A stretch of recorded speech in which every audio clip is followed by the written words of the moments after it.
this slide is really about mental health. And it's a sign on a mental health hospital that Gail saw at one point in time in her background, and she snapped a picture of it because it was just stood out to her. Next slide, please, Ace Rally. So, Ace Rally, for some reason, this meeting is being recorded, continues to overshadow the slides themselves. Is there a way I can eliminate that? You have to hit OK. I think it. Continue. Button there we are. Excellent. But, since you did mention that we are recording this presentation, it's just a friendly reminder to keep all questions towards the end when we are not recording, because it is some public information. We don't want to, relate any names or loved ones. So please, in the chat, retain from, sharing too much information. If you have a question, we will have questions towards the end when we are not recording. But yes, we will just keep on reminding people to be careful with sharing names and questions. Thank you. And then also we want to keep in mind, Ace Rally, that, because this has been recorded, we have to really look out for HIPAA laws and keep people's information private, whether it's in the chat room or verbal. Please do not mention or type anyone's name. That just cannot happen. So thank you. Let's go forward. So again, today's meeting is put out by Gail and myself, Connie Drexler and Linda Boyd. Next slide, please, Ace Rally. Wait, hold on, Jim. Linda Boyd, that should have been. The guest speaker today is Maria Funk, and she's going to be talking on jobs. Linda Boyd talked last time, and that wasn't changed, so apologize for that. But it'll be Maria Funk with DMH. Okay. Thank you for catching that, Gail. You're absolutely right. And I mentioned her name in the beginning, but I just read the slide, so forgive me. We, of course, are available to those that are in today's meeting. If you have any questions, Gail's email and phone number. Also, my own email and cell phone number. If you need to contact me or text me, please feel free to do that. Next slide, please. So, as I mentioned before, NAMI Urban Los Angeles is a nonprofit. Your donations are deductible, and we would really appreciate if you could help support their efforts today to get this message out. Their effort today, as Gail had mentioned in a private email to everybody, is being promoted by San Diego Public Guardian's Office. There's different states across the continental United States that are watching this program today, and in the past we've seen them across Europe and Africa. And it shows you what a very strong interest is in getting help for their loved ones, and what California is doing with their programs in terms of trying to provide a conservatorship program to help them. So all of you that are out there across the globe, thank you for joining us today. May I have the next slide, please? So again, LPS Conservatorship, it's the involuntary mental health treatment. The essence is medication. And I would like to make a very clear distinction at this time that's ad-libbed into this, is that we've all heard about the Britney Spears movement. We talked about it in our last presentation as well. What I want you to know is that an LPS mental health conservatorship, it is only going to be for those that meet qualification of law, who are, because of a very severe mental illness, are incapable of providing for their own food, clothing, or shelter. And the real essence, as Gail had just pointed out, is medication. So often if people are going to go off their medications, they decompensate and they're not able to have the life that they should have. So it's there to help them with that. Next slide.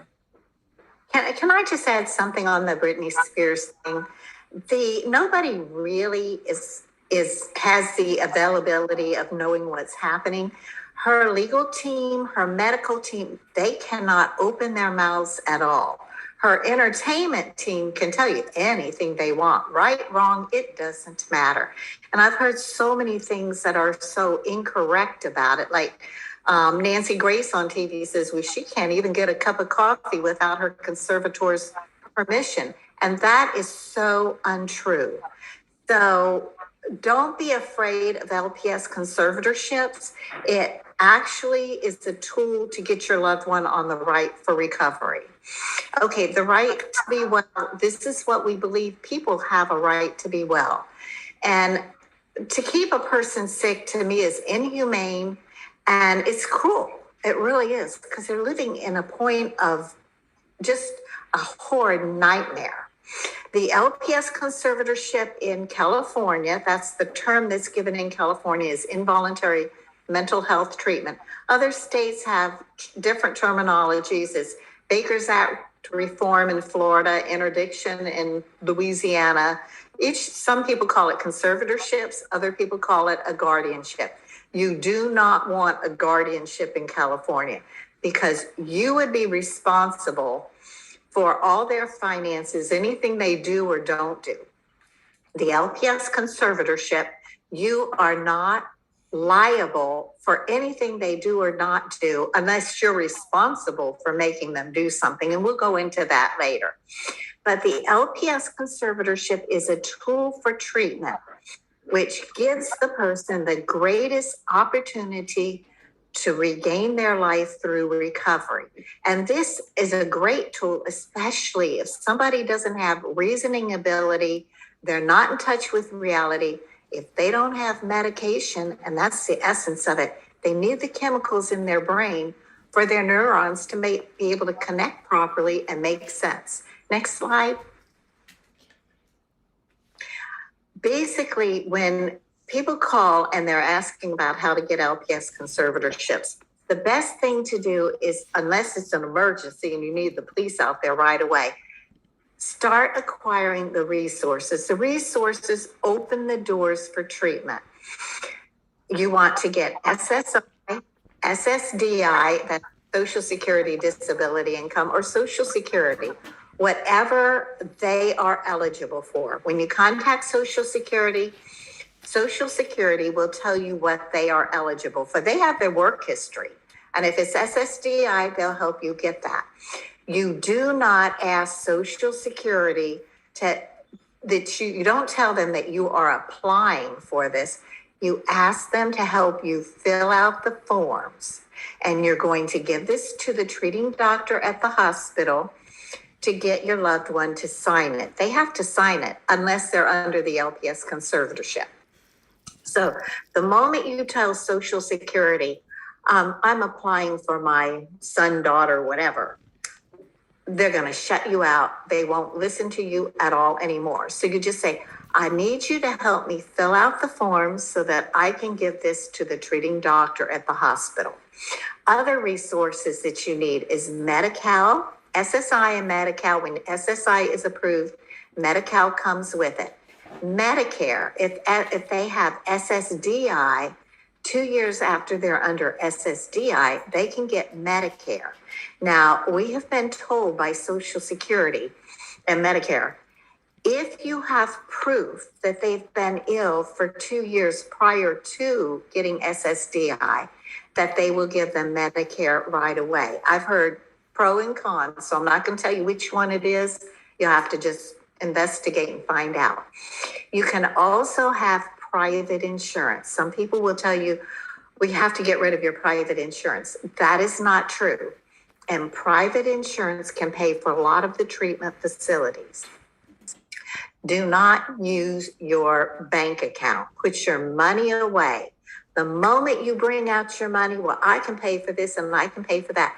Unless you're a multimillionaire, kiss your retirement goodbye, because they will suck you dry. So you do not want to use your money. There are plenty of resources. Your loved one's over 18. There are other ways to do it. Okay, next slide, please. We mentioned SSI and SSDI. You're not applying, you're asking them to help you fill out the forms. Medi-Cal's, we mentioned that, is generally granted when SSI is granted, and Medicare is usually granted 2 years after SSDI was approved. All you have to do is call Social Security, tell them they've been on SSDI for 2 years. and you get the Medicare. So there'll be Medi, which is very good. It opens a lot of doors for treatment. Acquiring resources is vital to opening those doors for treatment. Next slide. So, Go ahead, Jim. I'm sorry. sorry. So one of the ways that you're going to obtain those resources is that you're going to start out by writing a powerful, concise case for treatment. Next slide. So this is something that Gail and I have been presenting to families both in Los Angeles and out here in Orange County for quite a few years. And what you need to realize is that this is a very powerful format for putting together someone's mental health history. Out of all the meetings that I've ever had before, when I had actual live meetings, one day one of the parents said, you know, Jim, of all the paperwork and all the resources that you've ever provided to us, the mental health history format is the most powerful and important document that you ever provided to us because it really opened up doors. So we want to start, and then also I want to say that when your loved one, if you're not a conservator, is in the hospital, by law, they cannot tell you anything about what's going on, what they're treating your loved one with or not with. You'll be in the dark. And so the laws then were written that allow you, the parent and family, to at least share with them, you know, what's going on with your loved one so they can better diagnose them. So you would start off as it says here, hospitalized May 1 to present. Kaiser Permanente Hospital, Los Angeles, diagnosed schizophrenia, and so forth, right on down the page, incarcerated in March, homeless in January.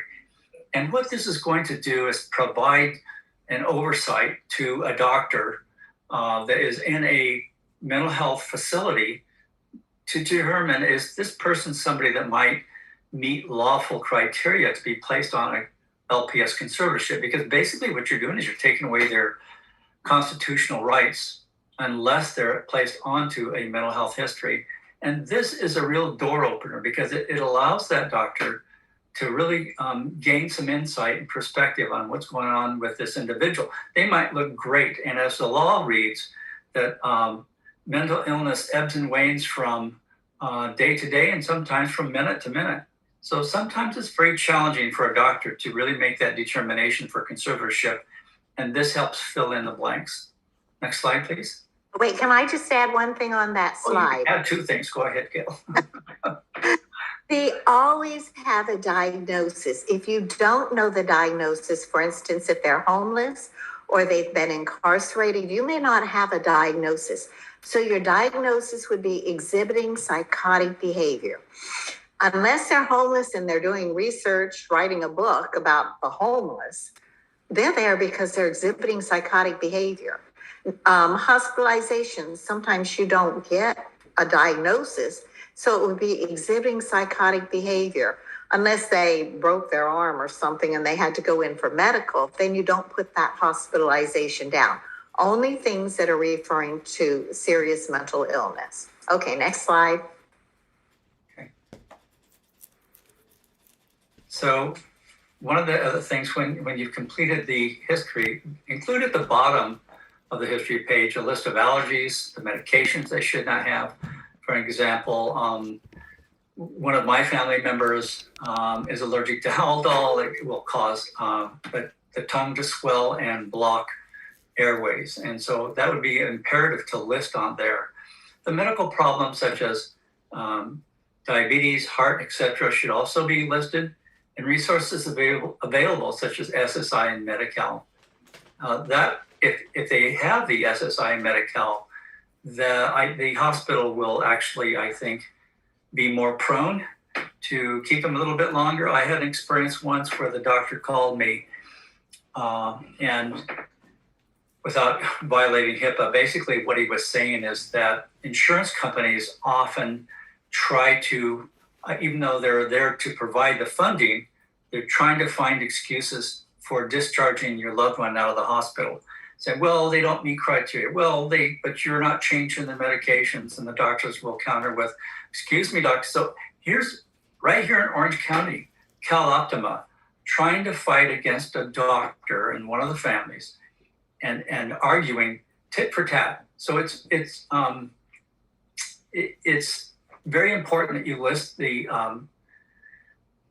resources such as SSI and Medi-Cal, because we had to actually, or that family had to, had to actually move that individual. Next slide, please. So again, and Gail, feel free to jump in here at any time, but what we want to... On that history page, I don't suggest that you put the medications the person is on, because too often they've been on medications that are really not helping them to get clarity of thinking. So when they go to the hospital, unless they are on a really good medication and they just happen to go off of it, then you want to tell the doctor. But some of the medications they put people on, this is my opinion, I am not a psychiatrist or any other such thing, but they put them on medication that is for somebody with a mental health problem. Your loved one has a serious mental illness. It's kind of like, I have a headache, you have a migraine, I say, hey, take my Tylenol for your migraine. It's not going to do squat for you. It's the same thing with medications. So if you don't put any medications on that, then when they're in the hospital, see what the new doctor comes up with. They come up with some pretty good things. So, but if you keep telling them the old things, they're going to just keep handing it out to them. So get a new opinion. Okay, I'm sorry, Jim. Go ahead. No, don't be sorry at all. I hope you continue doing that throughout. This is really imperative kind of information that you're seeing on the screen right now, because it gives the doctor insight into what kind of delusions these your family member may be experiencing. They may have grandiose delusions, thinking that he or she is Christ, or they can't work, but they're going to open up chain stores and make millions of dollars. Auditory, they laugh or smile for no reason, or they see ghosts and dead people. As Gail once pointed out to me, that one of the families saw people with pointed chins and beaked noses. And so, these are things that go on. I remember one family talking about their daughter, and they thought that her dad's arm was coming out of the chest. So these are kind of things that kind of give insight as to what's going on with this individual and assist in keeping them hospitalized longer. And again, it's the step towards conservatorship. Next slide. So again, these are just examples. You'll use your own examples for your own loved one, of course. But, they think that people are looking at them, or someone's following them home. They're trying to run them off the road when they're really not. They may have a racial bias against people, even of their own race sometimes. So they throw food in the garbage because they believe it's poisoned. I remember one family, that their son shut off his insulin pump because he thought it was poisoning him. And when the CAT team came, they intimated to the family they didn't think they would take him. They said, excuse me, he's not eating because he thinks he's been poisoned. He shut off his insulin pump, and he is in a very critical way. So it's those kind of things that you want to list in the mental health history DSM-5 section. Next slide. And Gail, you know what? I just walked all over your slide, and I so apologize. You did a great job. I'm impressed. I kind of like being able to relax. Basically, this is more of the symptoms. Only put phrases. The doctors have heard it all before. And what the hospitals like, and various programs in LA also, when you call, because this is new to you, you tend to, we all do, want to just tell them everything in every little detail. They don't have the time. They have so many patients. They've heard it all before. So when you put this in writing, first of all, it's in writing. It's not hearsay. Or not hearsay, but it's not verbal, because they do deny. So when it's in writing, it's far more powerful. And you're only putting phrases. Be sure the phrases are referring to mental illness. For instance, They keep their room messy. Well, that qualifies every teenager in America. But if their room is uninhabitable, rotting food in the room, that sort of thing, that's a different story. So you want to be sure everything relates to mental health on this. And just the phrases, they've really heard it all before. They can look at this. If they have any questions, they'll ask you. Next slide. Okay. These are tips, and this is very important. Do not mention substance abuse, marijuana, alcohol, nothing. The moment you mention that when they go to the hospital, they discharge them. This is a substance abuse problem. This is not mental health. And out the door they go. And you're frustrated. Why do they keep discharging them? We're giving you things that are tips. We've learned how to work the system. What we've done was share with you what we gather from you too. We learn as much from y'all as you're going to learn from us. So do not mention substance abuse. When they're in the hospital, they run a test. They know what they're on. And when they ask you about it, your comment, and you can write this down, I am sure because of their mental illness, they are self-medicating. End of topic. Now, once they get into treatment, 80% of those with serious mental illness have substance abuse. So they will do dual diagnosis, mental health and addiction. But until you get to that point, don't mention it. You don't want to open the door for the hospital to discharge. Do not mention violence. If they beat the crap out of somebody, don't go, well, they beat the crap out of so-and-so. Just state they're highly aggressive towards. The moment you say they beat somebody up, nobody's going to take them because they're a liability. So finding a placement for them is extremely difficult. When they are in the hospital, this is another loophole. You say they cannot come and live at home. They have no place to live safely. The key term is safety. The moment you say they can live at home, the hospital is saying they do not meet the criteria for the LPS Conservatorship. And we're going to go over that later. You have to have a serious mental illness and be considered gravely disabled to meet the criteria for the LPS Conservatorship. The definition of LPS, and we're going to be redundant and do it again, they cannot provide for their food, clothing, or shelter. But if somebody else provides it, they're not considered gravely disabled. Sometimes the judge at court, sometimes the DA or the county council, or sometimes the hospital will say, we're not going to do the LPS. Will you be taking them home? If you're like me, this is my loved one. I'm not going to leave them on the street. Of course, I'm going to take them home. But I learned, no, not unless he's under the LPS conservatorship and he's gone through treatment. Now, with that said, and Connie's got to close her ears for this, I'd be sitting at the parking lot of the hospital just in case they discharged him, because that is their loophole. So those are the things that a lot of people don't realize. The violence you don't want to mention because it's hard to get him in a treatment facility. Nobody wants him. He's a liability. Substance abuse, that's a quick trip out of the hospital. And if you're going for the LPS conservatorship, they have no place to live safely. And we'll go back over gravely disabled shortly. Next slide. Okay. Common symptoms. Because when you're dealing with this for your first time, you're shocked.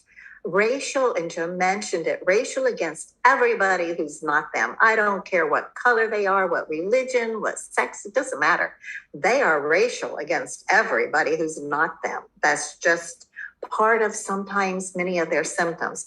Heightened sexual delusions. Don't be surprised if they say my mom, my dad molested me. You can generally tell because they cannot give you details. It happened. What do you mean it happened? And you go, well, what happened? They can't give you details. Now I'm not a psychologist, but generally speaking.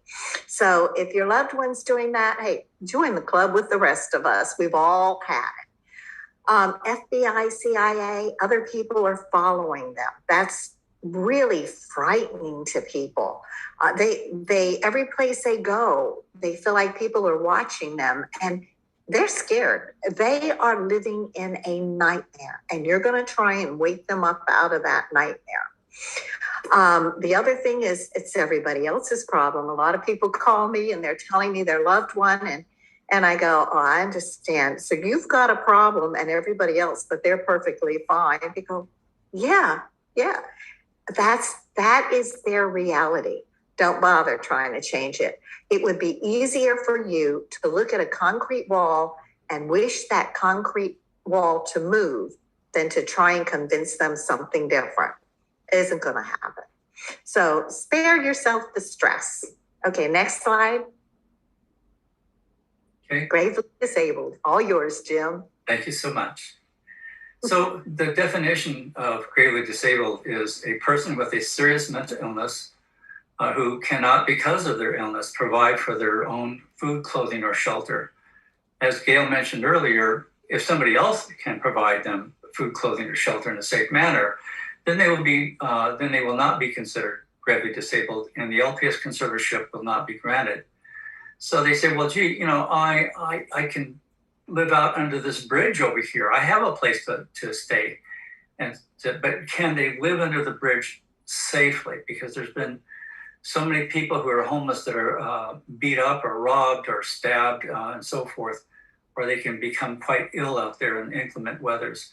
So if they can't live out there safely, then that doesn't really account to much at all. So refer to food, clothing, or shelter to safety or health risk in that regard.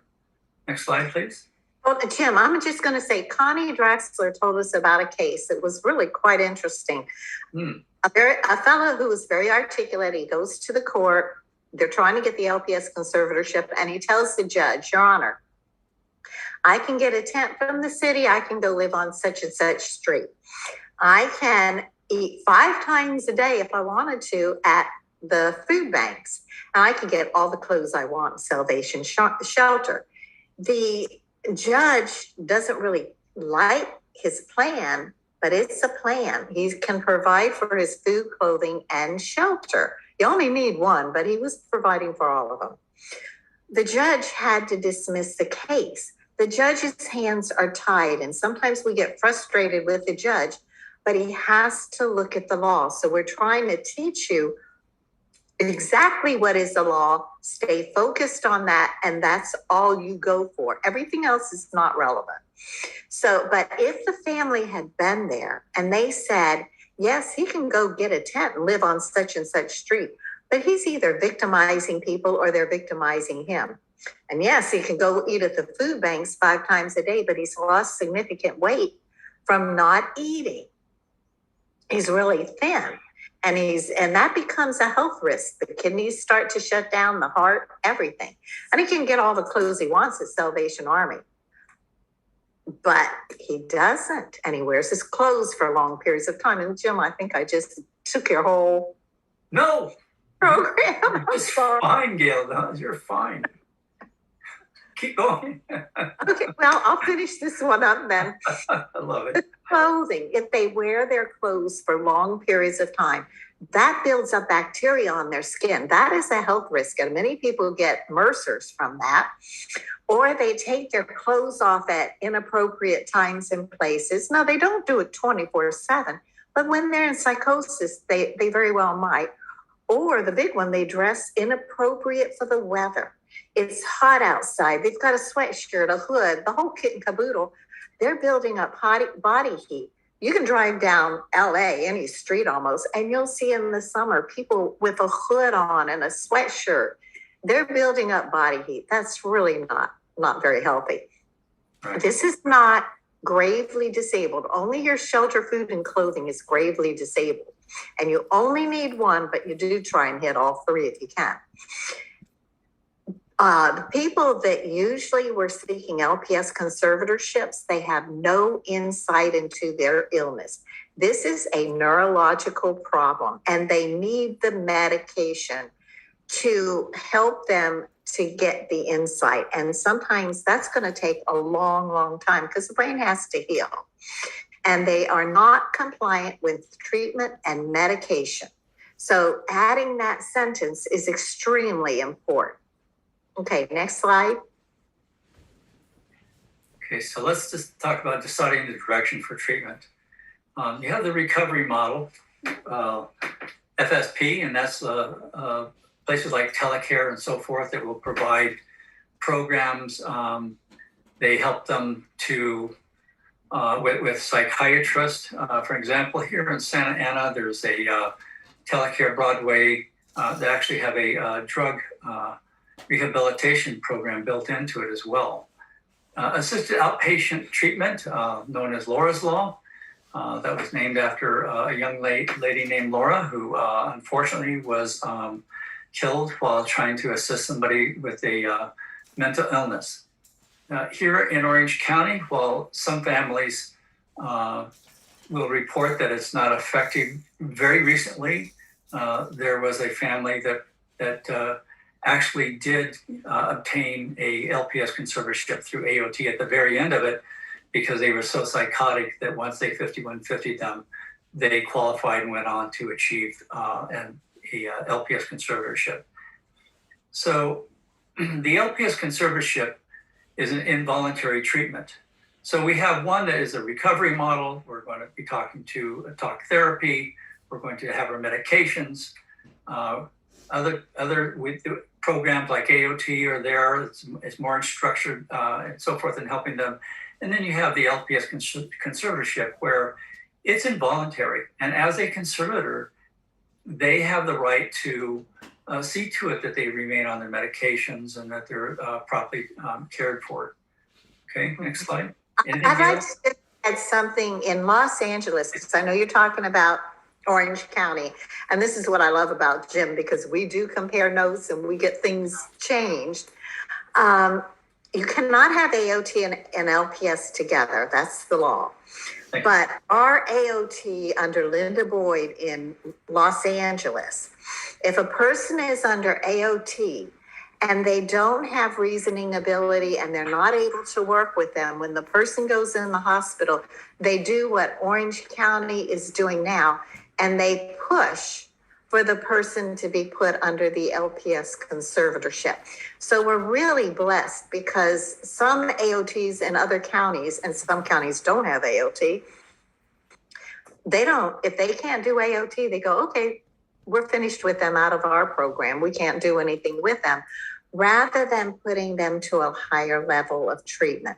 So we are honestly blessed in LA. We've got some really good people that are working to try to help our people. The problem is we have a lot of people to help. So it's just kind of what it is. Yeah. Jim, okay, go ahead.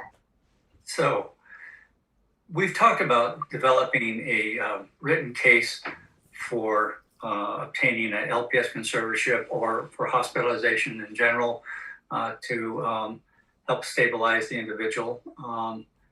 But this is a document that actually has so many different faces to it. Not only is it a very important document to use in the case of hospitalization and applying for an LPS conservatorship, but when your loved one is needing to be assisted with SSI, SSDI, Medi-Cal, that same document is very powerful in presenting that to the Social Security Administration. It establishes the need for the funding. Also, you can request police or psychiatric team to hospitalize the person. Again, that mental health history is very powerful in getting them to assist you in that regard. When you're in your loved one's in jail, they've done something that brought the attention of law to them, they've been arrested, they have a mental health section within the jails. And so you want to take that down and present that to the social worker in the jail, and they will provide that document to a treating doctor. The criminal court, we often say the public defender is not your case, but I've also seen times when that mental health history, when provided to a public defender, actually was very, very instrumental in helping that individual to be directed towards the area of help that they needed most. And then again, that same written case for mental health care is something that can be used at a mental health court. Sometimes people have been caught for using drugs or having drug paraphernalia, and instead of just jailing them, they see that they meet criteria to be put into a mental health court. And that information that's on your loved one's mental health history can help facilitate that level of care to be put into a mental health court instead of just jail. So again, this is a very important document. You're going to be using this for AOT, for full service partnership, LPS, mental health, conservatorship, and that type of thing. So it's a all around very critically important document to have. And by the way, we've always said that you should have multiple copies of that document. Keep it in your office, keep it in your home. You hide it in the trunk of your car or someplace where it won't be seen or found. And you'll always have a copy with you wherever you are. So if you're with your loved one somewhere and they should happen to decompensate and it's becoming apparent that you need help, you'll have that document with you to show to the CAT team or police when they respond to your call. I'm just going to say something on the social worker at the jail. In that LPS information packet that you have, and if you don't have one, email Jim or I will send it to you. Yeah. There is a number for the Twin Towers or whatever jail the person's in. Call and get the fax number, and you can fax that information over to the treating doctor at the jail that the person's in, and it helps that treating doctor. The treating doctor has seen like 100 patients. He's not going to know one from the other. But when they get that, you've given them the information that they need. So it's very helpful. Use it for everything. Next slide, Shirley. Okay. Oh, is this mine? I couldn't see the letters on it. Oh, okay. Okay. When your loved one is harm to self or harm to others, at that point you call 911 because you don't want them in jail. You don't want to wait for them to hurt anybody. You want them to get in jail. And don't sit there and go, if you don't settle down, I'm going to call the police, because that's not possible for them to do. Just quietly step outside, call 911. Now, in LA at the present time, unfortunately, because of the defunding of the police, it may take 4 hours for the police to get out there, which is keep the person, stay out of their way. Don't let them hurt anybody. We really don't want them in jail. It's better if they're in the hospital. But if they do go to jail, there is treatment along that way too. Okay, call 911, tell them that they are a flight risk, and you would like for them to bring someone to do an evaluation to get them in the hospital. Push for that. Ask those police people when they come, be very respectful of them, for their cards, because that way you can write them a thank you note for doing a 5150 on your loved ones. Believe me, the police don't want to come and do a 5150. They hate doing that. So when they do it, write them a thank you note. Let them know how much you appreciate what they just did. Now, if your loved one is gravely disabled, that food, clothing, shelter, they may not come out of the bedroom. They're losing significant weight from not eating, this sort of thing. Call the access team, and the number's right there, and ask them if the person is a flight risk to bring the police. The police keep them from taking off. But that's generally the best way to get them in the hospital, either harm to self and harm to others through the police or gravely disabled through the access team. And people will tell you, well, you can't get them in the hospital if they're gravely disabled. Of course you can. Okay, the other thing you want to do is write 3 open-ended questions that you can quietly give to the police, because when the police come in, they can be perfectly fine. They're going to ask them, are you going to hurt anybody? Well, no. Are you going to hurt yourself? Well, no. Is there a problem? Well, no. I think my parents are just have a lot of anxiety or something, whatever. So have 3 open questions, things that will kind of demonstrate their psychosis. For instance, a lot of people are very racial. So whomever they're racial against, you can say, I understand, like the FBI, maybe, I understand the FBI's been following you.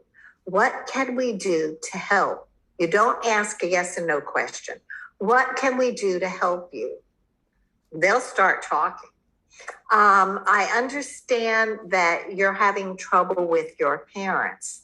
They're not behaving themselves, and they're trying to take your house away from you. How can we help you with that? Of course, it's not his house, it's the parents' house, but their delusions give them that. So write 3 open questions that are very helpful. It will help to get them in the hospital. It will also help at court, because when they show up at court, they're going to show up and be just, perfectly fine. So when the county council asks them these questions, now you'll see the psychosis start to come out. Okay, next slide. Yes, go ahead. Just hold on for 1 second. What I want to share is that the last time that we had a presentation, we actually had 2 of our mental health top attorneys from Orange County observing the presentation. And he was just awestruck by number 3, about write 3 open-ended questions. He thought, that is genius. He'd never heard that before. That whole concept that you just covered is powerful and something that can be easily overskipped and forgotten. And it's something that needs to be retained. That is a very, very powerful concept that you've just described. Go ahead. Thank Next you. slide. Okay, hospitalization. Excuse me. Basically, the process is when the person goes in the hospital, they're on a 5150. It's also known as a 3-day hold or 72-hour hold. They use all those terms interchangeably. They're in there, which is a time where the drugs will kind of be toned down on them. And now the doctor's going to be able to do a better job of evaluating their psychosis. When they go to that hospital, your history, symptoms, and gravely disabled, be sure the doctor who is evaluating them has a copy of it. Now, after the 3-day hold, they go on the 14-day hold. A lot of times hospitals will discharge after the 5150. But if you've given them that information on the history, symptoms, and gravely disabled, it's extremely rare to have the hospital discharge the person before doing a 4-day hold. Now, the 4-day hold within the first 4 working days, and hospitals count the weekends now as working days, they will do what they call a probable cause hearing or a certification hearing, interchangeable words again, to determine whether they can hold the person for the full 14 days. It doesn't mean they have to hold them for the 14 days. They can discharge them the next day or 2 days later if they choose. But if they choose to hold them for the full 14 days, they do. Now, hospitals don't keep them for 14 days. They discharge them after 12 or 13 days. So don't be expecting the full 14 days. Then after that probable cause or certification hearing, if the doctor is going to initiate the LPS conservatorship, they will do it normally at this time. And if they do it, you can get all the information you need from the public guardian's office. When's the court hearing? Let them know if you choose to be conservator. Any information you need, you can get from the public guardian's office, because they might not have signed the HIPAA for the doctor to talk with you, but the public guardian can give you basic information. So that's, you contact the public guardian. find out who's doing the investigation, and fax over your history, symptoms, and gravely disabled information. When you go to court, take that history, symptoms, and gravely disabled. But when you go to court, print it on like a yellow page or something that will show up in a packet, and a 1 foot high packet of information. So when you get to court and the public defender's going, I don't have that, you go, oh, look at that yellow page right there, or a pale green page or something. Okay, if the doctor does not initiate the LPS conservatorship, they can put them on a 30-day intensive hold after the 14 days. This is rarely done, but they can do it. And if they do it within that first 5 days, the doctor can initiate the LPS conservatorship. If they don't, then the public guardian does not have the time, the ample time, to investigate and petition the court for the LPS hearing. So you are on time limits for getting that doctor to do what you want them to do. Now, I'm going to go back over on that 14-day hold. Let's say within the first 4 working days of the 14-day hold, the doctors initiated the LPS conservatorship. The person will go on a temporary conservatorship, also known as a TCON, and they will be on it for up to 30 days. During that 30 days, the public guardian does their investigation. Remember, find out who is doing the investigation, give them a copy of the history, symptoms, and gravely disabled. And they have to have that court hearing within that 30 days. So time is of the essence on this at this point. Okay, next slide. Okay, if they go in the hospital, again, give the history, symptoms, and gravely disabled to the treating doctor. If they do a 5150, that 3-day hold at one hospital, then they transfer them to another. Don't assume that they've transferred your information. Contact the treating doctor at the new hospital and give them that information. The police, when the police come to put them in the hospital, give that information to the police. Now, the police can tell you where they are transporting them. That is civil. Once they enter that hospital threshold, then that becomes HIPAA. But the police can tell you where they're going. And if they don't, you've got their cards, call their watch commander. They'll tell you where they transported them. So that helps. Don't stress on things. You have to tell me. Don't do that. There are other ways to get around it. You want as little stress as possible because you're going to have a whole lot as it is. Okay, be sure to request that the doctor initiate the LPS conservatorship. And remember, they're not going to do that, until after that probable cause hearing, which is there'll be total days in the hospital, approximately 7 days. Then they'll do it. 3-day hold and the 4 days of the probable cause. Next slide. Okay, this is where I jump in. LPS via jail. If somebody's in the jail, you can actually process a conservatorship, and we'll go through that. So you would request that the treating doctor at the jail initiate the LPS conservatorship. Again, you're going to give the treating doctor your written case for treatment, and you're going to request that the public defender ask the mental liaison to be involved in the case. We would also ask the public defender to request a jail diversion program. This is, again, where we have the written mental health history that's so important in cases just like this. If there's not sufficient time based on the charge of the person, and I'm thinking of a specific case, actually, where the person had misdemeanors and they went to court, but there was not sufficient time to actually process the timeline that Gail just took you through. Where there's the 3-day hold, the 14, the 30. If they're going to be in there only for a short time, then you would ask to be sure that when they are discharged, that they actually do a mental health assessment on them to see if they need to be moved to a treating facility. But in this case, if there's going to be sufficient time, they can process the entirety of this whole LPS conservatorship right there within the jail.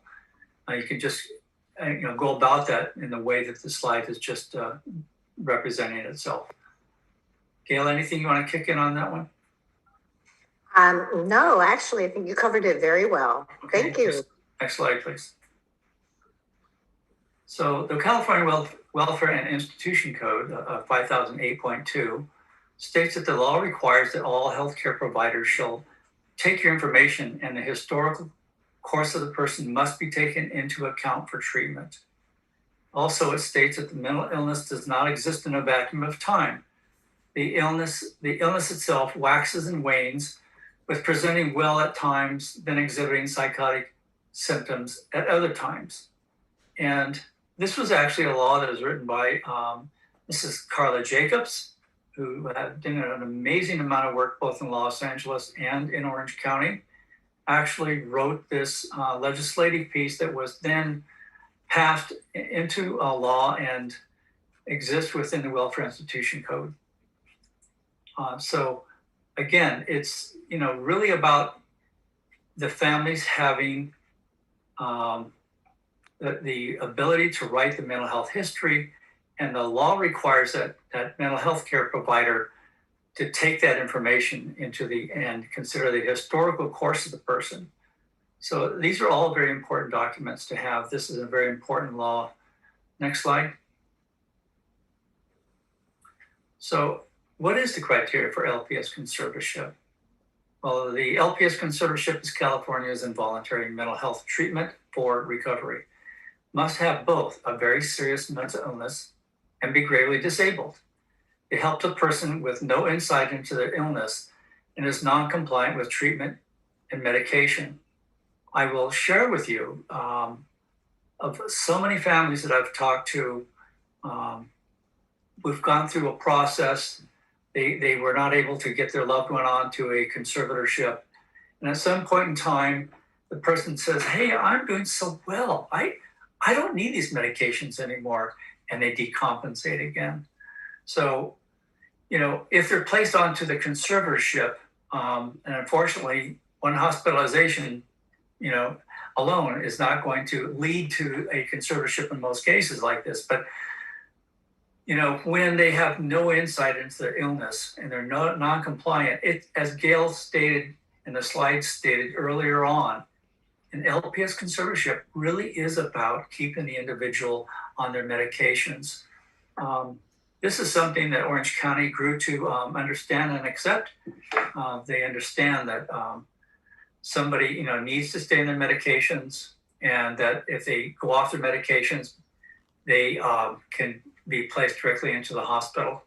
They'll want to do an assessment just to make sure that here in Orange County anyway, they'll do an assessment only to make sure that when they place that individual into the hospital, they are based on what they have observed. This would prevent, in a criteria situation, this would prevent them from being sued at some point in time. Said, well, I was just fine, and no one assessed me, and they put me in the hospital.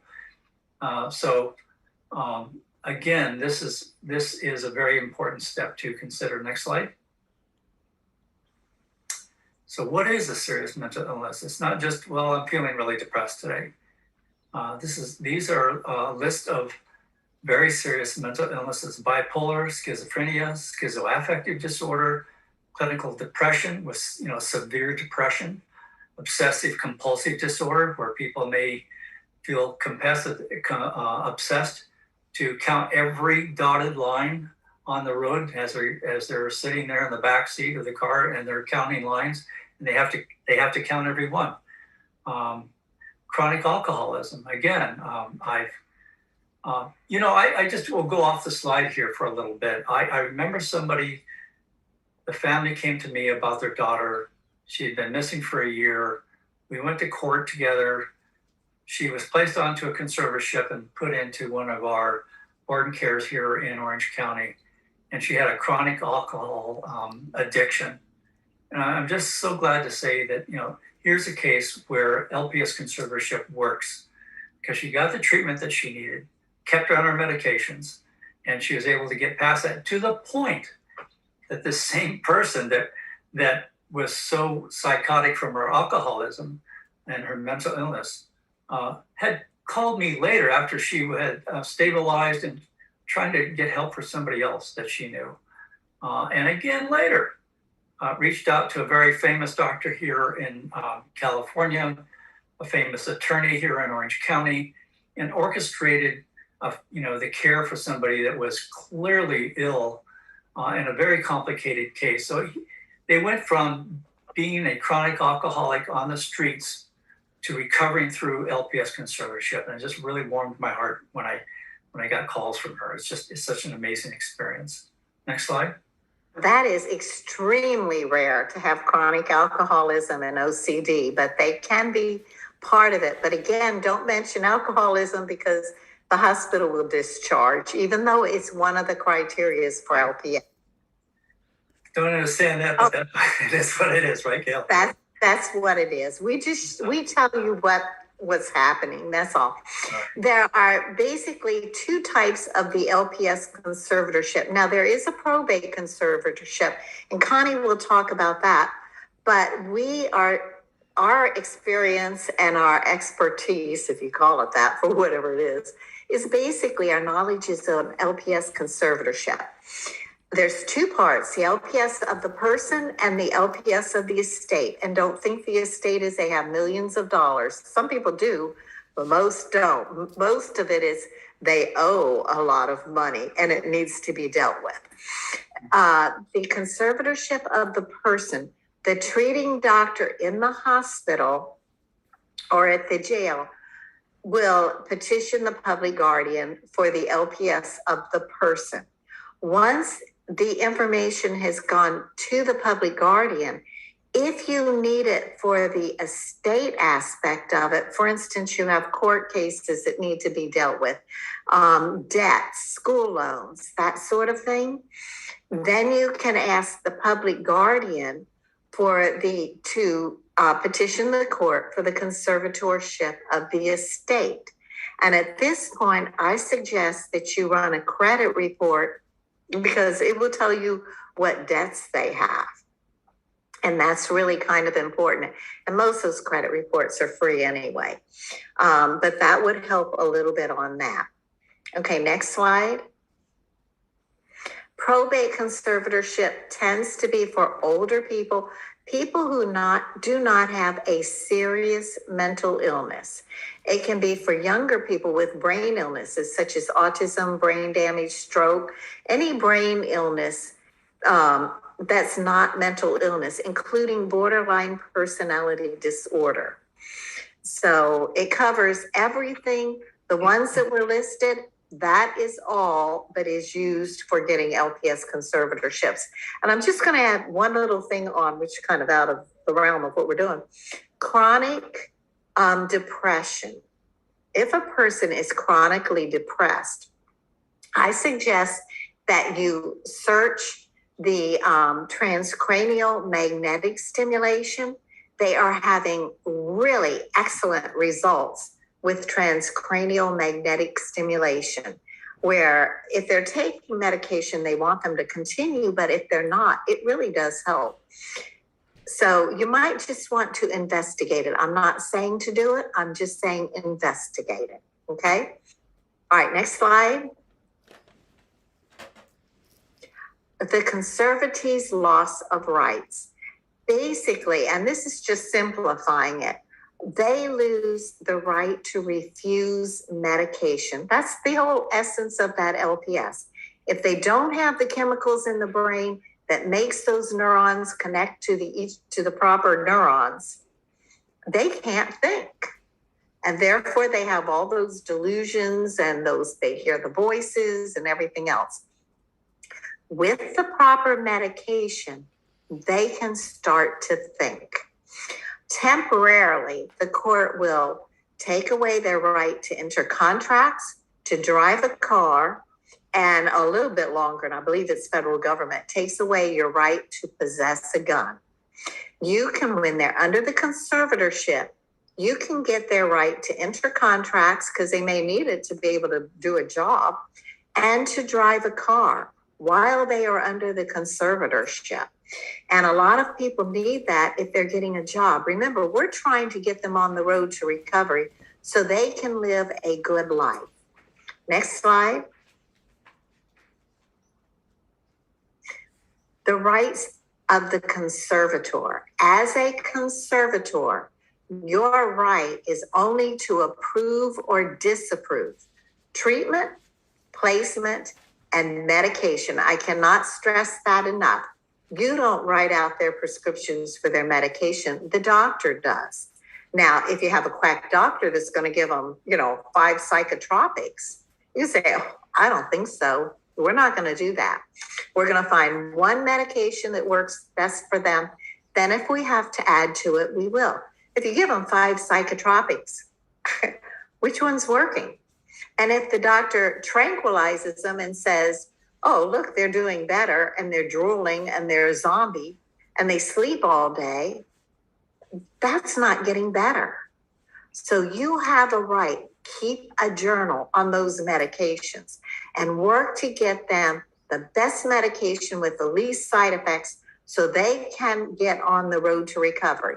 This is the part where the parent or the family is extremely important. Take that NAMI family to family class. They have a great section on medications. Learn about them. Placement. You have a right to approve or disapprove where they're going to be placed. Now, the county will find places for them. But if the county is suggesting to you 3 places, you go and look at all of those. If you go, I don't think so. For instance, one person was very, very bright. The place they wanted to put him was a person for people who were very low IQs, very low functioning. That would have freaked that person out. Another one, they were packed in like sardines. Some IMDs are very good. I shouldn't say very good. They're good. Let me just go that far. They're good, but some aren't going to work for your loved one, but they might work for somebody else. So you have to go see them. That's very important. By law, if you choose to be the conservator, you have the right to say where you want the person to go, as long as it's reasonable. If you're saying Betty Ford, well, the county's not going to pay for that. You can, but the county has to also approve, so does the doctor. Treatment. The treatment is very important. What kind of treatment they get? Are they getting private therapy, group therapy? That's important. If you have a therapist that's saying, hey, take this marijuana, it's going to relax you. Sure, it'll relax them, but they will get more and more agitated to the point that they will become violent. So you don't want a therapist like that. And believe me, there are plenty of them out there. So you have to be sure your therapist is along the same values as yours. You have the right to work with the doctor to approve or disapprove the medications and everything else about them. Now, you don't have a right to know what they're saying in their therapy. That's their private information. But these are your rights, and they're very powerful. Next slide. Jim, if you want to add anything, please do. No, you're good. Let's go to the next slide. Okay. I can see it's got my name all over it. So I can't escape. So who should be the conservator anyway? At the time that your loved one is going through the process of being placed onto a conservatorship, the public guardian will, approach the person or the family that has applied for that. And they're going to ask them if they're wanting to be the conservator. And the family said, well, gee, you want me to be the conservator? Well, yes. And if you don't, well, then we'll have the public guardians, one of our marshals, be the conservator. So you have either a private conservatorship with the family members acting as the conservator, or you have the public guardians taking care of that. So what are the pros and cons? Families are trying to decide, well, what's involved? I don't know anything about it. The pros, so some of the pros are that you're able to place the person in a state-approved facility. you have less stress for the family member. You know, this is when done by the public guardian's office. You're there just to visit and support and you know, be chums, you know, more or less with your loved one, and let the public guardian take on all those headaches of doing all that, and it's less stressful on the family. The negative is that as a family member, you're not going to really know what's going on with the recovery process. You won't have any control on the medication. In fact, you're not going to really know anything that's going on unless your family member decides to share that information with you or signs the release of information, because a public guardian otherwise cannot share any of that. So you work to establish a working relationship with the public guardian and share information with them that may be beneficial to them if they're going to act as the conservator in that case. And it's really a family decision whether or not they want to be the conservator. Just remember that if you're the conservator, you're not going to be held financially liable for anything that your conservatee or your family member does, whether that's in a board and care or it's, you know, they do anything at all that might cause someone to say, hey, you know, I need to be paid for this damage that happened or so forth. You as a conservator are not liable for anything that your family member does as a conservatee. That being said, if they're in a board and care, I always believe that families would be very smart if something's damaged. Let's say somebody gets upset and they broke something. I think it would be really smart to pay to have that fixed, because you don't want to be blackballed within the board and cares. You don't want them sharing, well, you know, I had that Johnny over there in my board and care, and they broke this and they did that, and by the time they were gone, they cost me, you know, over $1,000 in damage, and no one would pay for it. That, believe me, gets around to the other board and cares. So there's a lot of positive things. I think the biggest thing is just being there as a family member. If you're going to be the conservator, to know what's going on with them, be involved with their medications. To me, it's worth the stress. Next slide. Well, hold on. I just want to say something on that. Oh, you just go right ahead. Don't jump in there. I just want to say kudos to Connie Drexler with the Public Guardian's Office head of that. She has done a remarkable job working with the public guardians so that they work with families. And even now, if the person says that they don't want the family involved at all, it really ties the hands of the public guardian. But if they do allow that, then the public guardian, even though they're the conservator, will work with you to some extent. Now, keep in mind, these public guardians are handling 75 people, approximately 50 to 75. It fluctuates, sometimes more. They don't have time to spend on the phone talking with you for an hour, listening to you just go on and on. If you have a question, get their email, send them the question, and get your answer back. If you're concerned about medication, you can ask them to do a medication review. Now, the other thing is, if let's say you choose to be the conservator and you start out and you go, whoa, this isn't cutting it. I can't deal with this. It takes about a week. You petition the court, and just write a letter to them. I'd like for the public guardian to be the conservator. They can flip-flop it over. It's not a big deal. It's called succession.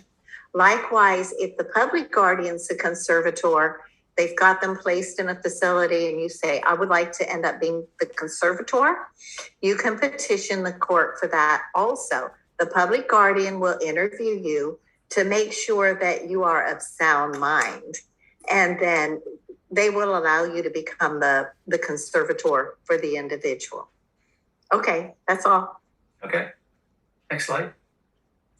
So again, when you ask yourself, should I be the conservator? Again, the pros, you have direct contact with the doctor. You can talk about medications. You can reject inappropriate treatment facilities. You have the right to go to those treatment facilities before your loved one is put there. And if you see that there is actually something wrong with one of the facilities, you could say, no, that one's inappropriate, and you'd be able to state why. So it may be that they don't, it says can reject inappropriate treatment facilities, medications, and treatment places. So if you know that your loved one's been on a medication that caused severe problems in the past, and then your doctors are going to contact you to sign off on the medication so they can administer it, you say, oh, doctor, I'm very sorry, but my family member's been on that medication in the past, and it's really not an appropriate medication, and this is why. I'm sure you'll find your doctor working with you in that way. The negative is that the conservative team manipulates you. Boy, have I heard that from about 1 million families. Some are so good. Can't I just have another dollar? Can't I have another $20? I need $100. I need a new pair of shoes. What's wrong with the ones you got? Well, I don't like the way they look. I mean, whatever it is, I'm sure there's another thing. But so you're facing a lot of stress. You're trying to say, well, wait a minute, that's not appropriate. They don't need what they're asking for. So that would be a negative downside to being conservators. You're dealing with those kind of stresses. Or perhaps the hospital will try to push you around and discharge the patient to a facility not appropriate for the level of treatment needed for recovery. And so there again, you're going to have to deal with that hospital and stand up to them and push your point with them. So it can be stressful. There can be times when there's a lot of things that you'll have to handle that's, we don't have time to list them all, but you'll get through it. Next slide. So what is the normal LPS process? Again, it's right there. It's the 5150, the individual is picked up and transported to the hospital. Is that any hospital? No, it has to be what's called a designated hospital. And what that means is that the hospital has equipped itself to handle individuals that are suffering from a severe mental health condition. They will have secure rooms that are locked so that the individual can't run off. They're going to have doctors and nurses that are knowledgeable about psychotropic medications. Gesundheit. And there's going to be, they're going to be prepared, and they're going to, above all, know the LPS laws and know how to initiate an LPS conservatorship if that presents itself. So again, there's the 5150, there's a 72-hour hold that we talked about, followed by a 14-day hold, moving down to a 30-day hold. So after 4 days of a 14-day hold, a probable cause hearing occurs, which allows the hospital to keep the patient for 14 days. After the probable cause hearing, the doctor can initiate the LPS with the public guardian's office. A 30-day hold, or TCON, is where the LPS hearing takes place during the 30-day hold. And that's where they'll orchestrate the court hearing and everything else. Gail, is there anything you want to add to that? I would. Thank you. Hospitals will tell you things that aren't true. Now, whether they're doing it on purpose or whether if they just heard things and they just repeat them without really knowing, keep a journal. Jim and I tell you that all the time. Keep a journal, and 2 journals. One, you write down everybody you speak to, the date, the time, their contact information, and what they said. Sometimes you're saying, and so that they know you're writing it down, you say, okay, how do you spell your last name? That's Smith, S-M-I-T-H. Okay, I've got that right. Write down what they say. That's one journal, because you will have hospitals that say, okay, it's going to take about 3 months before they can get into an IMD. So we're going to let you take them home, and we'll let you know when the bed is available. First of all, the day you take them home, they are not eligible for any IMD, because they have to go from what they call a lockdown facility, the jail or the hospital, to a lockdown. An IMD is an Institute for Mental Disease, and it's a lockdown facility, treatment facility. They cannot come from the street to the facility or from your house to that facility. So the hospital's just getting them out of the hospital, and they're telling you things that aren't true. So those journals are very important. A hospital will tell you, well, you can't get an LPS conservatorship unless they've been hospitalized 10 times or 5 times. Ask them, where in the law does it say that? That's the California Welfare and Institutions Law. It doesn't say that. You cannot make policies against the law. And actually, I would fight, even if it's a first hospitalization, if that person does not have reasoning ability and reasoning ability and any competency, I would fight for the LPS conservatorship. And if they're refusing the medication, we have gotten them through, and Dr. Sharon has helped us to get some of those through right away. The people recover quicker. They get more of their brain back because it hasn't sat and deteriorated forever. That brain works. It's the frontal lobe that's having problems. So basically, you want to fight for these LPS when it's needed. Now, if they have reasoning ability and they tend to have some sense of what's going on, the AOT program is excellent. But if they don't have reasoning ability and no insight into their illness, I'd go for LPS. I wouldn't fool around. But you have to fight every step of the way. And it is a major battle, but they're winnable. Okay.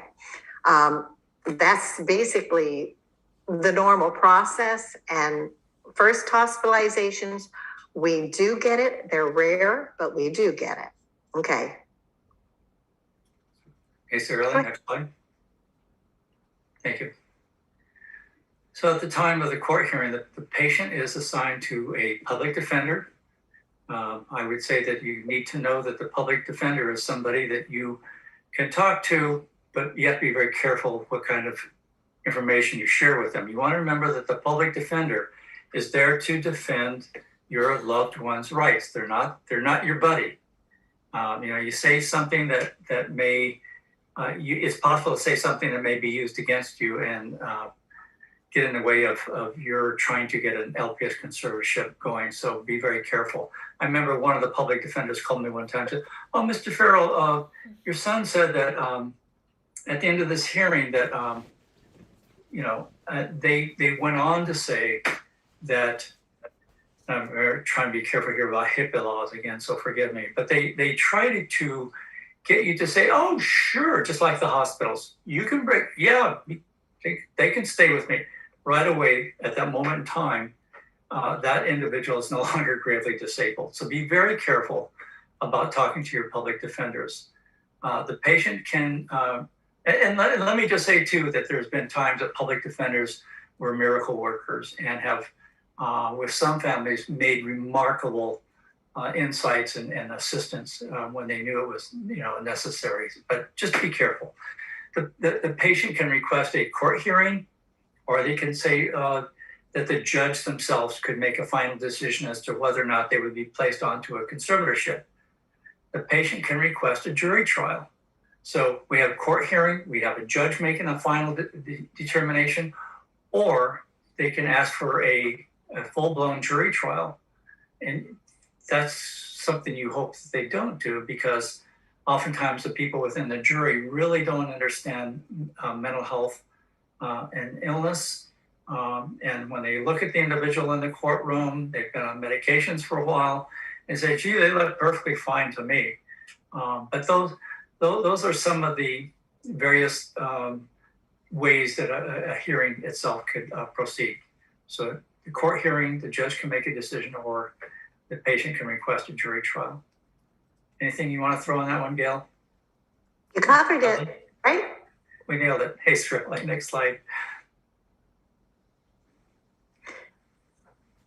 Okay, the mental health court, if you've been dealing with this for some time, the mental health court was on San Fernando Valley, then it was an old pickle factory.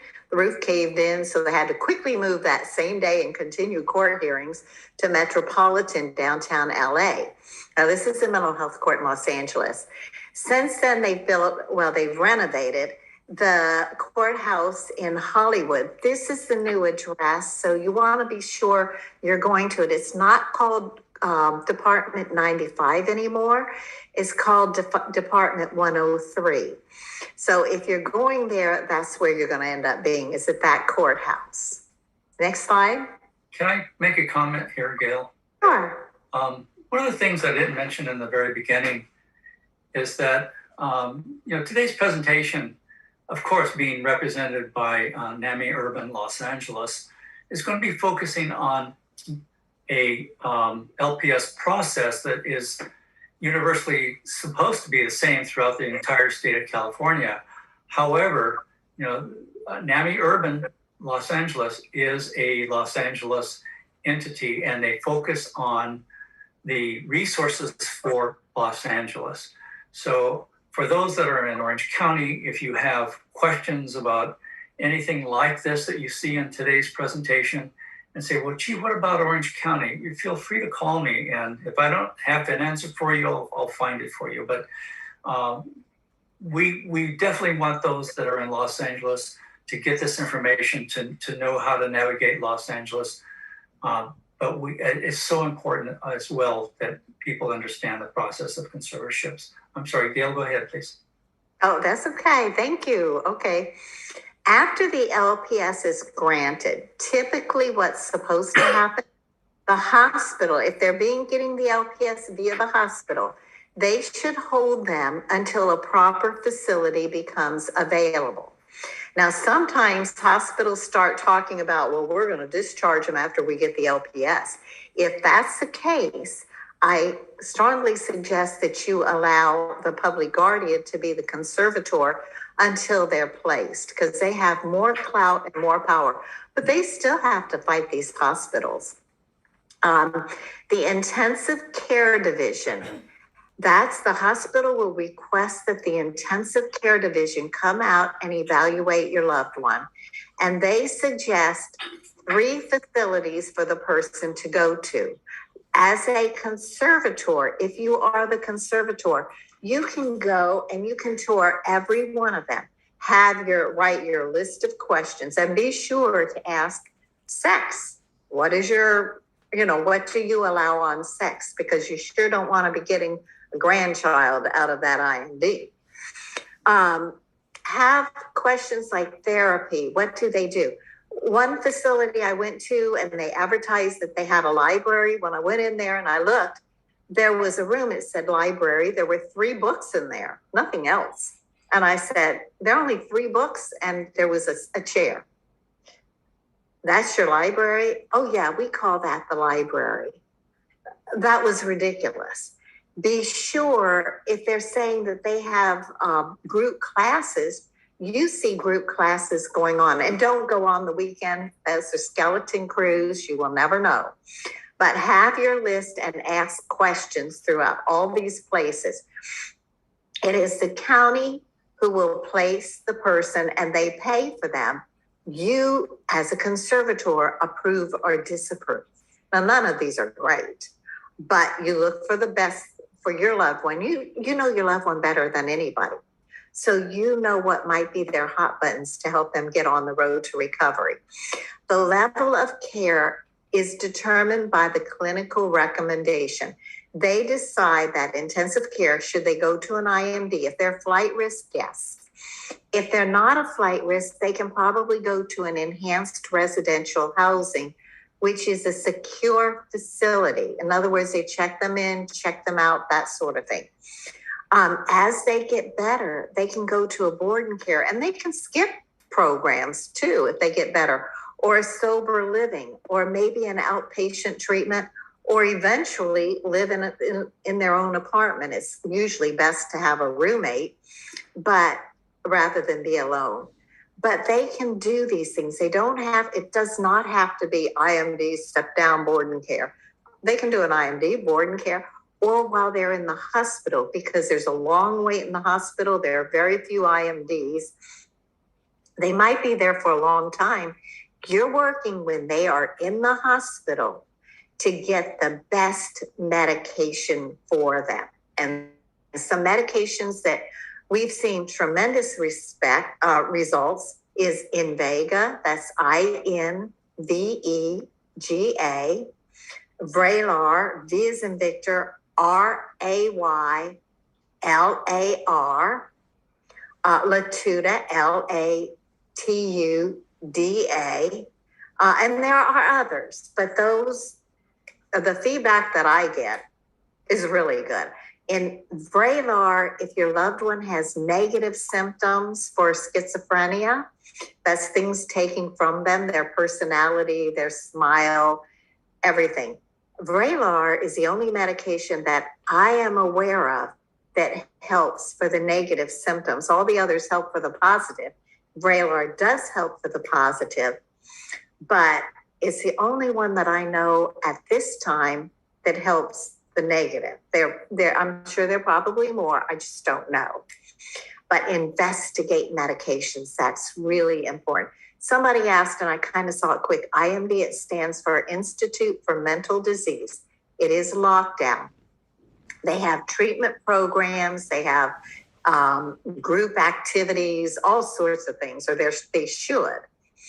A step down enhanced residential, similar to an IMD, but it's not quite a lockdown. They're able to go, sign out, sign in, that sort of thing. Okay, next slide. Suggestions for recovery. Once that LPS is granted, prior to, do not say anything positive about your loved one. It will be used against you. You can say, well, they were in a board and care and they did okay for a couple months and then they didn't do well. Guess where they're going? Smack dab back to that board and care. So you don't want to say anything positive because it will be used against you. But the moment you get that conservatorship, you go back to your photo album, you look at that person and you remember what they were like before they got ill. That will be your target goal to get them back to that point. That's really important. Don't settle. Don't quit. A lot of doctors will put them on medication if they're sleeping all day and they're not causing any. Well, they're doing fine. You know, they're okay. We're not going to change their meds. Wait a second. That's not doing good. Now, the first 2 weeks they might be sleeping. The 2 months, no. Who wants to sleep your life away? I'd rather be psychotic. Okay, so you seek the level of recovery to what they were before. You work on getting good medications, and the hospital is the place you do it with. Therapy, cognitive therapy. Just like you exercise your body, they have to exercise their brain to bring it back. Keep in mind, the brain works. If they were smart before, they're still smart. It's the frontal lobe processing the information that kind of got a little bit messed up. Addiction treatment, if they need that, by golly, you want to see that they're doing that along with mental health. Next slide. Jim, you have anything you want to add? Excuse me, no, I was trying to Just a sneeze. not Bless you. sneeze. I'm so sorry. That's okay. Okay. Take that free family to family class. I believe it's 8 weeks now. Let me tell you, that is the most empowering class you'll be able to take.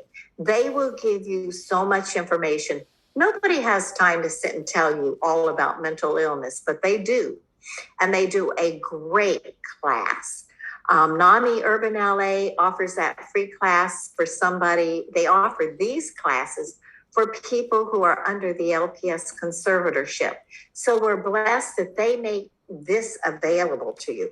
Join NAMI. I don't care if you're in New York, Australia, NAMI is worldwide. Join it and get involved. Your involvement will make a big difference. You're going to find you're not alone, and you really don't want to be alone. Okay, next slide. Jim? So as we've often said, keep a journal. And Gail, you know, you're such a jewel, you know, in the height of so many calamities in so many families' lives, she can say, keep a sense of humor. You know, this is about keeping your own sanity, you know, and try to look for the high side of life with your loved one in relationship to your own family. In terms of keeping a journal, you know, not only do we want to keep a journal, we want to kind of keep track of a history of our loved ones and, all those different things we talked about that would go into a mental health history. But when you send something off to Social Security and you're going to mail them documents or letters, whatever it is, you want to make copies of all those. What day did you send them on? Who did you talk to when you had them on the phone? Because time goes by and all of a sudden you're finding yourself wondering who has the information that you sent or discussed. And if you can reference to the fact that on a certain day, who you talked to, what the information was, I think it's very helpful.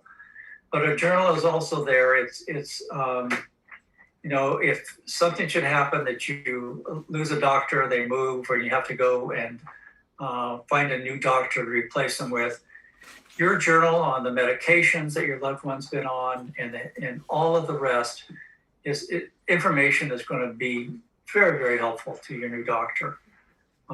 So, Gail, you coined this phrase, and so I would love to have you add on to that as well and your thoughts on this. Yeah, those journals are very important. People are going to tell you things that aren't true. And when they do, many times they're telling you because they were just told that's the truth and it isn't. We can get things corrected, and we've gotten so many things corrected. So those, when you call, like if you called me and said so-and-so said this, I'll have you call the Department of Mental Health. They get on it right away and they correct the things, which has made a world of difference. Unfortunately, you will be told so many things that aren't true. It's just what it is. That journal is important. We had one lady who kept a journal, and bless her heart, her son was killed. I don't want this happening to anybody. I want your loved one to get on the road to recovery. I want you to get your kids back so that you have them the way they are. Do not quit. When you feel like you've had enough, you can't do anymore, and you just say, I give up, I quit. I don't care what happens to them. Go get a cup of hot tea, glass of wine, watch a funny movie, get a good night's sleep. You're ready to go back the next day for another battle, and you will, you'll have to. Keep in mind, you are the lifeline to saving your child or your family member, whoever it is. You are the lifeline. And sure, it's hard. It's not easy. It should never be difficult like this, but it is because we're fighting it. So, and really, Jim says, keep that sense of humor. You've got to keep a sense of humor. Laugh a little bit. Don't be so serious all the time. I mean, there are funny things that happen, and it's okay to laugh. I think when I did the family to family class, they had one picture where they had the legislator and they had all these different characters coming in. And I saw that. I'm sorry, I do have a sick sense of humor. I will apologize. But I started laughing. I thought that was funny. Everybody's looking at me like, how can you laugh at that? But I guess I could. I mean, it's just what it is. Okay, next slide. So, these are slides that Gail has taken. These are slides and visions or visuals, I meant to say, that so many of us have seen. Our loved ones are on the streets. One of the things that we may cover is what to do when somebody goes missing and so forth. As Gail often says, the people on the streets that you're looking at in this photograph and others, this is somebody's son, or this is somebody's father, this is somebody's daughter. Right now I'm working